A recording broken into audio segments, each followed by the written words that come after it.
ਵੇਖੋ ਜੇ ਤਾਂ ਮੱਲੀ ਆਇਆ ਤੇ ਫੇਰ ਨਹੀਂ ਕਰੇਗੀ, ਜੇ ਮੱਲੀ ਨਾ ਆਇਆ ਤੇ ਫੇਰ ਪੀਟੀਆਈ ਜੀ ਦੀ ਜਗ੍ਹਾ ਕਿਸ ਨੂੰ ਆਣਾ ਚਾਹੀਦਾ? ਕੋਈ ਆ ਜਾਵੇ ਮੱਲੀ ਤੋਂ ਬਗੈਰ ਹੋਰ ਭਾਵੇਂ ਕਿਹੜਾ ਬੰਦਾ ਅੰਨੇ ਨੂੰ ਖਿਲਾਰ ਦੇ। ਉਹ ਸਾਰੀ ਜ਼ਿੰਦਗੀ ਦੇ ਵਿੱਚ ਨਾ ਉਹਨੇ ਹੋਣਾ ਤੇ ਨਾ ਹੋਏਦਾ, ਉਹਨੂੰ ਭਾਵੇਂ ਰੋਜ਼ ਲਿਆ ਖਿਲਾਰ, ਉਹਦੇ ਨਾਲ ਕੋਈ ਖੋਤਾ ਖਿਲਾਰ ਛੱਡਣ ਤੋਂ ਜੇ ਨਾ ਕਿਸੇ ਦੇ ਉਹਨੇ ਫਾਇਦਿਆਂ ਤੇ ਜਾਣਾ, ਨਾ ਮਰਨੇ ਨਹੀਂ ਜਾਣਾ, ਨਾ ਕਿਸੇ ਨਾਲ ਸਲਾਮ ਦੁਆ ਲੈਣੀ ਹੈ, ਨਾ ਉਹਨੂੰ ਚਾਜੀ ਹੈ ਸਲਾਮ ਦੁਆ ਲੈਣੀ। ਇੱਕ ਘਰ ਵਿੱਚ ਆਪਣਾ ਬੰਦਾ ਨਹੀਂ, ਲੋਕੀ ਘਰ ਨਹੀਂ ਸਾਂਭ ਸਕਦੇ ਤੇ ਸਾਰਾ ਪਿੰਡ ਕਿੰਜ ਮੁਲਕ ਸਾਂਭੇ ਹੋ। ਗੁਜ਼ਾਰਾ ਹੁੰਦਾ ਹੀ ਨਹੀਂ ਪਿਆ, ਗੁਜ਼ਾਰਾ ਹੁੰਦਾ ਹੀ ਨਹੀਂ ਪਿਆ, ਆਟਾ ਵੀ ਨਹੀਂ ਲੱਭਦਾ ਪਿਆ। ਲੋਕੀ ਲੈਣਾ ਦੇ ਲਾ ਕੇ ਬੰਦਾ ਮਰ ਗਿਆ, ਇੱਕ ਬੀਬੀ ਮਰ ਗਈ ਡਸਕੇ ਦੇ ਵਿੱਚ ਆਟਾ ਲੈਂਦੀ ਹੋਈ। ਵੇਖੋ ਜੀ ਅੱਗੇ ਤੇ ਉਹ ਸ਼ੇਰ ਜਿੱਦਾਂ ਹੀ ਤੋਂ ਜ਼ਿਆਦਾ ਕਾ ਸ਼ੇਰ ਨਹੀਂ ਜਿੱਤਣਾ। ਕੀ ਵਜ੍ਹਾ? ਅੱਲਾ ਜਿੱਤੇਦਾ। ਦੁਨੀਆ ਭੁੱਖੀ ਮਰਨ ਡਈ, ਹੋਰ ਇਹ ਤੋਂ ਵੱਡੀ ਵਜ੍ਹਾ ਕਿਹੜੀ? ਆਟਾ ਨਹੀਂ ਲੱਭ ਰਿਹਾ, ਚੀਨੀ ਨਹੀਂ ਲੱਭ ਰਹੀ, ਘਿਓ ਨਹੀਂ ਲੱਭ ਰਿਹਾ, ਹਰ ਸ਼ੈ ਨਹੀਂ ਲੱਭ, ਤੇਲ ਨਹੀਂ ਮਿਲ ਰਿਹਾ, ਕਣਕਾਂ ਸੁੱਕਣ ਡੀਆਂ ਨੇ ਲੋਕਾਂ ਨੂੰ। ਲੇਕਿਨ ਲੋਕ ਇਹ ਕਹਿੰਦੇ ਨੇ ਕਿ ਇਹ ਜੋ ਕੁਝ ਵੀ ਹੋ ਰਿਹਾ ਹੈ ਇਹਦਾ ਜ਼ਿੰਮੇਦਾਰ ਪਹਿਲੀ ਹੁਕੂਮਤ ਹੈ। ਉਹਨੇ IMF ਦੇ ਨਾਲ ਤੇ ਦੀਗਰ ਜਿਹੜੀਆਂ ਡੀਲਾਂ ਹੀ ਜਿਹਦੀਆਂ ਕੀਤੀਆਂ ਹਨ, ਜਿਹਦਾ ਨੁਕਸਾਨ ਹੁਣ ਤੱਕ ਭੁਗਤਦੀ ਪਈ ਆ ਵਾ। ਜਿਹੜੇ ਮਰ ਜਾਂਦੇ ਨੇ ਉਹ ਤਾਂ ਅਰਸ਼ਾ ਛੱਡ ਕੇ ਟੁਰ ਜਾਂਦੇ ਨੇ, ਉਹਨਾਂ ਦਾ ਨਾ ਜਿਉਣ ਨਾ ਕਰਦੇ ਤੇ ਨਾ ਮਰਨ ਨਾ ਕਰਦੇ। ਆਈ ਹਕੂਮਤ ਇਹਨਾਂ ਦੀ ਲੁੱਟ ਕੇ ਖਾਣ ਦਾ ਨੇ, ਹੁਣ ਉਹਦਾ ਨਾ ਕੀ ਹੈ? ਉਹਦੀ ਹਕੂਮਤ ਰਹਿੰਦੀ ਤੋਂ ਇਹ ਕੰਮ ਕਰਦਾ ਤੇ ਫੇਰ ਸੀ ਇਹ ਸੋਚਦੇ। ਤੇ ਇਸ ਹਲਕੇ 'ਚ ਤੁਹਾਨੂੰ ਲੱਗਦਾ ਹੁਣ PTI ਵਿਨ ਕਰੇਗੀ? ਵੇਖੋ ਜੇ ਤਾਂ ਮੱਲੀ ਆਇਆ ਤੇ ਫੇਰ ਨਹੀਂ ਕਰੇਗੀ, ਤੇ ਜੇ ਮੱਲੀ ਨਾ ਆਇਆ ਤੇ ਫੇਰ ਪੀਟੀਆਈ ਜਿੱਤਣਾ। ਮੱਲੀ ਦੀ ਜਗ੍ਹਾ ਕਿਸ ਨੂੰ ਆਣਾ ਚਾਹੀਦਾ? ਕੋਈ ਆ ਜਾਵੇ ਮੱਲੀ ਤੋਂ ਬਗੈਰ ਹੋਰ ਭਾਵੇਂ ਕਿਹੜਾ ਬੰਦਾ ਅੰਨੇ ਨੂੰ ਖਿਲਾਰ ਦੇ। ਹਾਂਜੀ, ਪਰ ਮੈਂ ਆਪ ਹੀ ਖੁਦ ਸ਼ੇਰ ਦਾ। ਅੱਛਾ, ਤੁਸੀਂ ਸ਼ੇਰ ਦੇ? ਮੈਂ ਸ਼ੇਰ ਦਾ। ਠੀਕ ਹੈ, ਲੇਕਿਨ ਜਿਹੜਾ ਮੱਲੀ ਉਹ ਪਹਿਲਾਂ ਵੀ ਖਲੋਂਦਾ ਰਿਹਾ। ਨਹੀਂ, ਉਹਨੂੰ ਪਤਾ ਹੀ ਨਹੀਂ, ਉਹਨੂੰ ਕਦਰ ਹੀ ਨਹੀਂ ਬੰਦੇ ਦੀ।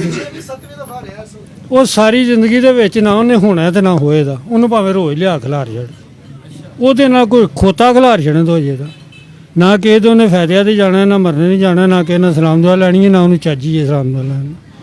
ਹਾਂਜੀ, ਤੇ ਫਿਰ ਉਸ ਨੂੰ ਟਿਕਟ ਕਿਉਂ ਮਿਲਦਾ ਤੁਹਾਨੂੰ ਕੀ? ਉੱਤੇ ਉਹਦਾ ਕੋਈ ਰਿਸ਼ਤੇਦਾਰ, ਕੋਈ ਕਰਨਲ ਜਨਰਲ ਨੇ, ਉਹਦੀ ਵਜ੍ਹਾ ਤੋਂ ਮੇਰੇ, ਉਹਦੀ ਵਜ੍ਹਾ ਤੋਂ? ਉਹਦੀ ਵਜ੍ਹਾ ਤੋਂ।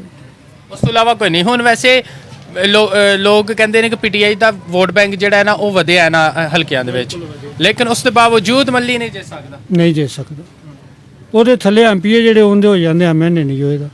ਉਹ ਨਹੀਂ ਹੋਏ। ਸਈਦਾ ਨਸ਼ੀਨ ਇਫਤਖਾਰ ਜਿਹੜੀਆਂ ਨੇ ਉਹ ਜ਼ਿਆਦਾ ਪਾਵਰਫੁਲ ਲੱਗਦੀ, ਉਹ ਜ਼ਿਆਦਾ ਲੱਗਦੀ। ਜੇ ਮੱਲੀ ਆਵੇ ਤੇ, ਮੱਲੀ ਨਾ ਆਵੇ ਤੇ ਫਿਰ ਹਰੇਗੀ, ਉਂਝ ਨਹੀਂ ਹਰੇਗੀ। ਸਕੂਲ ਦੇ ਬਜਟ ਹੋਣਾ ਵਾ, ਸਕੂਲ ਦੇ ਬਜਟ ਹੋਣਾ, ਕੋਈ ਸਕੂਲ ਦਾ ਕੋਈ ਪੈਟਰੋਲ ਪੰਪ ਦਾ ਤੇਲ ਨਹੀਂ ਦਿੰਦਾ।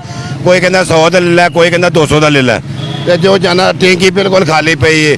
ਬੱਚੀਆਂ ਟੁਰ ਜਾਂਦੀਆਂ ਨੇ ਵਿੱਚ ਕਿਸੇ ਵੇਲੇ, ਤੇ ਕਿਸੇ ਵੇਲੇ ਕਦੇ ਕਿਧਰੋਂ ਤੇਲ ਲੈਣ ਤੁਰ ਜੀਦਾ, ਕਦੇ ਕਿਧਰੋਂ ਤੇਲ ਲੈਣ ਤੁਰ ਜੀਦਾ। ਅੱਛਾ, ਇਹ ਜਿਹੜੇ ਹਾਲਾਤ ਨੇ ਇਹਨਾਂ ਦਾ ਜ਼ਿੰਮੇਦਾਰ ਤੁਸੀਂ ਕਿਸ ਨੂੰ ਸਮਝਦੇ ਹੋ? ਇਹੀ ਤਾਂ ਜ਼ਿੰਮੇਦਾਰ ਇਹਨੂੰ ਸਮਝਦੇ ਆ। ਜਿਹੜਾ ਜ਼ਿੰਮੇਦਾਰ ਅਸਲ ਤਾਂ ਸਹੀ ਬੰਦਾ ਤੇ ਇਹ ਸ਼ੇਰ ਹੀ ਹੈ, ਇਹੋ ਹੀ ਜ਼ਿੰਮੇਦਾਰ। ਇਹੋ ਹੀ ਜ਼ਿੰਮੇਦਾਰ ਨੇ। ਪਹਿਲਾਂ ਵੀ ਜ਼ਿੰਮੇਦਾਰ 65 ਰੁਪਏ ਲੀਟਰ ਤੇਲ, ਹੁਣ 300 ਰੁਪਏ ਲੀਟਰ ਵੀ ਨਹੀਂ ਮਿਲਦਾ ਪਿਆ। ਕਿ ਉਸ ਤਰ੍ਹਾਂ ਗੱਡੀਆਂ ਖਲੋਤੀਆਂ, ਜਿਹੜੀਆਂ ਵੇਖ ਉਸ ਤਰ੍ਹਾਂ ਖਲੋਤੀਆਂ ਨੇ। ਹੁਣ ਜਿਹੋ ਜਿਹੇ ਹਾਲਾਤ ਬਣ ਗਏ ਨੇ, ਇੱਕ ਗਰੀਬ ਆਦਮੀ ਦਾ ਗੁਜ਼ਾਰਾ ਕਿਸ ਤਰ੍ਹਾਂ ਹੋ ਰਿਹਾ? ਗੁਜ਼ਾਰਾ ਹੁੰਦਾ ਹੀ ਨਹੀਂ ਪਿਆ, ਗੁਜ਼ਾਰਾ ਹੁੰਦਾ ਹੀ ਨਹੀਂ ਪਿਆ, ਆਟਾ ਵੀ ਨਹੀਂ ਲੱਭਦਾ ਪਿਆ। ਲੋਕੀ ਲੈਣਾ ਦੇ ਲਾ ਕੇ ਬੰਦਾ ਮਰ ਗਿਆ, ਇੱਕ ਬੀਬੀ ਮਰ ਗਈ ਡਸਕੇ ਦੇ ਵਿੱਚ ਆਟਾ ਲੈਂਦੀ ਹੋਈ। ਬੰਦਾ ਬੈ ਕੇ ਉੱਥੇ ਕੀ ਗੱਲ ਕਰ ਗਏ ਨਾ। ਇਹ ਜਿਹੜੇ ਹਟਿਆ ਦਾ ਹਲਕਾ ਦੇ ਅੰਦਰ ਹੁਣ ਦੁਬਾਰਾ ਇਲੈਕਸ਼ਨ ਵੀ ਹੋਣਾ ਹੈ, ਤੇ ਇਸ ਇਲੈਕਸ਼ਨ ਦੇ ਵਿੱਚ ਤੁਸੀਂ ਕੀ ਸਮਝਦੇ ਹੋ ਕਿਹੜੀ ਜਮਾਤ ਵਿਨ ਕਰ ਸਕਦੀ, ਜਿੱਤੇਗੀ ਕੌਣ? ਜਿੱਤੇ ਤੇ ਮੈਦਾਨ ਇਹ ਜਿੱਤੇ ਸ਼ੇਰ ਹੀ ਜਿੱਤੇ, ਉਹੀ ਜਿੱਤੇ। ਉਹੀ ਜਿੱਤੇ ਸ਼ੇਰ ਹੀ। ਕਹਿੰਦੇ ਉਸ ਦੌਰ ਦੇ ਅੰਦਰ ਸਾਨੂੰ ਪੈਟਰੋਲ ਵੀ ਨਹੀਂ ਉਦੋਂ ਪੈਟਰੋਲ 65 ਰੁਪਏ ਲੀਟਰ ਸੀ, ਉਦੋਂ 65 ਰੁਪਏ ਲੀਟਰ। ਸ਼ੇਰ ਦੀ PDM ਦੀ ਹਕੂਮਤ ਜੇ ਨਾ, ਵਜ਼ੀਰ ਆਜ਼ਮ ਤੁਹਾਡਾ ਸ਼ਬਾਸ਼ ਪਿੱਛੋਂ ਨਾਲ ਲੱਲੂ ਪੱਤੂ ਨਾਲ ਰਲੇ ਨੇ ਨਾ, ਦੂਸਰੋਂ ਪਿੱਛੋਂ ਹੋਰ ਕੰਮ ਪਾਈ ਜਾਂਦੇ ਨੇ। ਉਹ ਕੱਲਾ ਕੀ ਕਰ ਸਕਦੇ? ਇੱਕ ਘਰ ਵਿੱਚ ਆਪਣਾ ਬੰਦਾ ਨਹੀਂ, ਲੋਕੀ ਘਰ ਨਹੀਂ ਸਾਂਭ ਸਕਦੇ ਤੇ ਸਾਰਾ ਪਿੰਡ ਕਿੰਜ ਮੁਲਕ ਸਾਂਭੇ ਹੋ।